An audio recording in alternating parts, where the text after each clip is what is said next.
Assalamualaikum warahmatullahi wabarakatuh. Materi kali ini kita akan membahas tentang gerak jatuh bebas. Apakah kalian tahu apa itu gerak jatuh bebas? Yuk kita bahas. Gerak jatuh bebas adalah gerak jatuh benda yang tidak memiliki kecepatan awal atau V0 sama dengan 0, hanya dipengaruhi oleh gaya gravitasi bumi.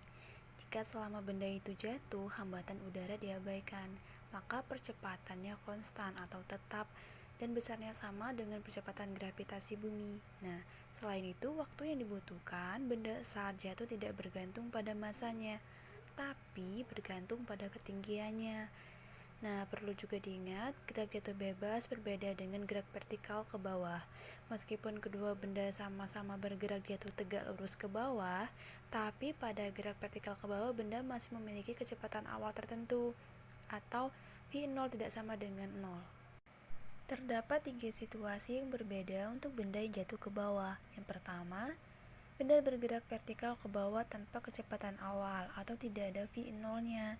Misalnya buah jatuh dari pohon setelah terlepas dari tangkainya. Nah, jadi arah gerakan selalu ke bawah dan benda akan mengalami percepatan karena percepatan gravitasi atau G selalu positif.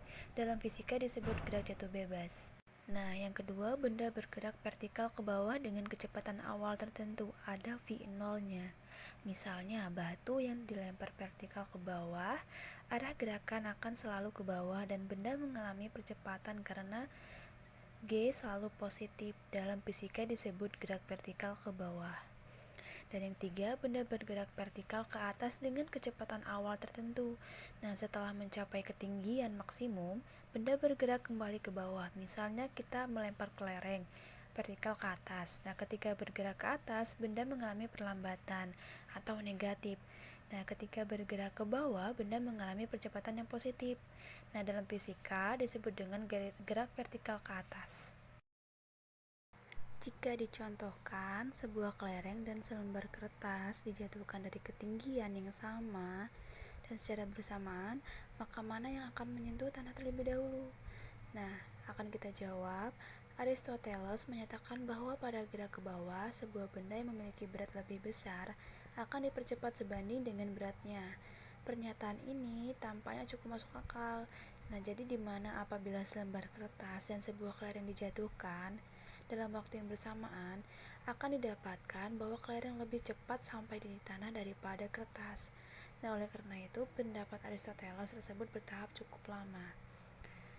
Baru pada zaman Galileo Galilei, pendapat Aristoteles tersebut dipermasalahkan karena Galileo menyatakan bahwa jika pada benda hanya bekerja gaya gravitasi, setiap benda yang jatuh ke bawah akan mengalami percepatan yang sama besar, sehingga jika dua benda berbeda dijatuhkan secara bersamaan, keduanya akan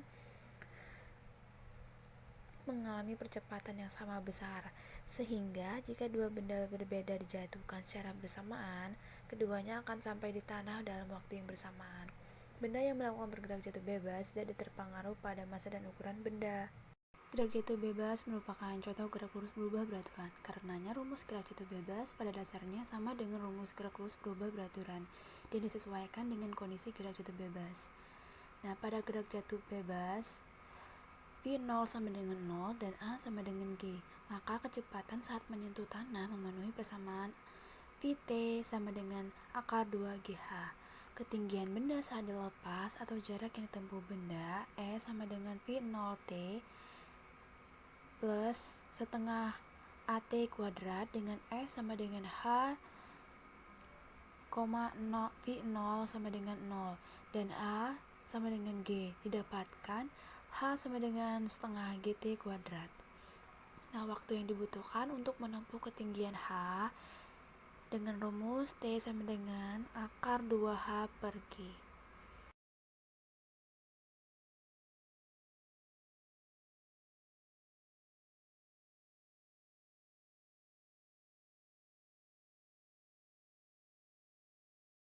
Penerapan GJB dalam kehidupan sehari-hari. Yang pertama, mengukur ketinggian bangunan dan yang kedua, mengukur kedalaman kolam.